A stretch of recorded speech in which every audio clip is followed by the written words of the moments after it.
तस्मै श्री गुरुवे नमः. Vande Gurur Mandalam. Shivoham.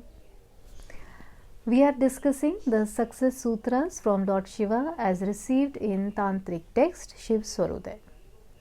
In the last lecture, we had learned some very interesting characteristics of Sushumna Nadi. Today also, we are going to get some more insights about Sushumna Nadi.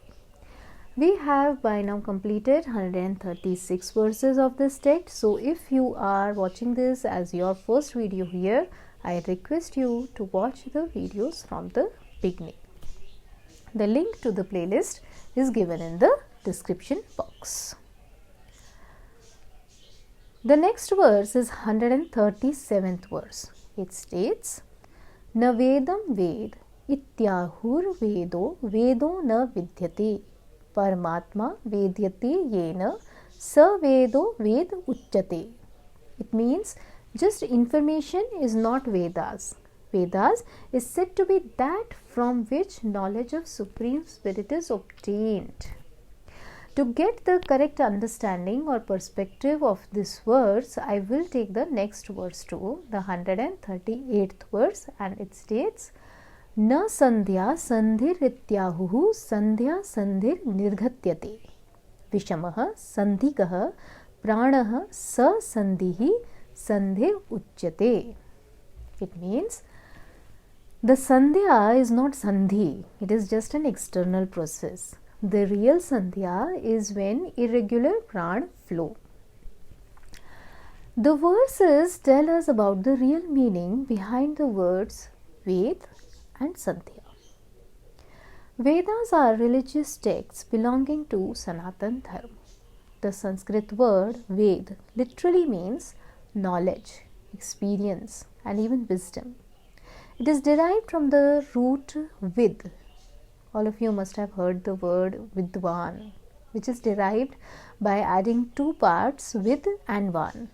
In the same way, word Vedana is also derived from the same root. As far as word Ved is concerned, traditionally it means eternal wisdom. There are four Vedas, Rig Ved, Sam Ved, Yajur Ved and Atharva Ved. Now we should understand here that there is lots of information and knowledge within the Vedas. In fact, the Vedas are a huge collection of knowledge. This is divided in four parts, Samhita, Aranyak, Brahman and Upanishad. Incidentally, the knowledge that forms the foundation of the rituals and practices of the Hindu religion also comes from Vedas, primarily the Brahman and Aranyak part.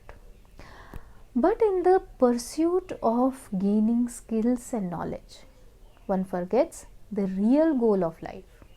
We are not on this earthly plane to just gather more and more information, even if the information and knowledge is something as valuable as Vedas. The theory, practices and rituals mentioned in the Vedas are not shared for forming a mindless tradition. Rather, they are the precursor or foundation to attain the highest goal of human life, that is liberation. The union of individual soul with Supreme Soul is liberation or moksha. Most people get so much engaged in just knowing and gathering information that they completely miss the motive behind the whole pursuit. Like some of you who are watching these videos may be really interested in just knowing about Swara Vigyaan or to fulfill your daily needs. Well, even that would gradually take you towards the highest goal, but only when you start putting things into practice and live by the total understanding of the Swar Yog. Even Swar Yog will keep reminding us of the ultimate goal of human life. So, real Ved or experience is what liberates, not the book. In the same way, Sandhi, that is meeting of day and night, is not the real Sandhya. Sandhya is when Sushumna is active. Sandhya Vandanam is a mandatory religious practice to be followed by the ones who are initiated through Upanayanam. Upanayanam is the sacred thread ceremony. Sandhya is to be done 3 times a day, that is, morning, afternoon, and evening. Here Lord Shiva reminds us that the Sandhi, that is meeting of day and night, are just external process. In Swara Vigyaan, one is continuously harmonizing one's energies with the cosmic energies. One who is not in the sync with the cosmic energies, it does not make any difference on what time of the day it is, as one will not be able to make the most of the subtle changes in vibrations that are happening continuously in the cosmos. The energies during all the day are different at different times and affect us in their unique ways. Only when you live in awareness, you will be able to gauge these subtle energy changes. Then only you will be able to make the most of these periods. If you are doing your Swar Yog practices diligently, you will notice that exactly as these times, your Sushumna Swar is active.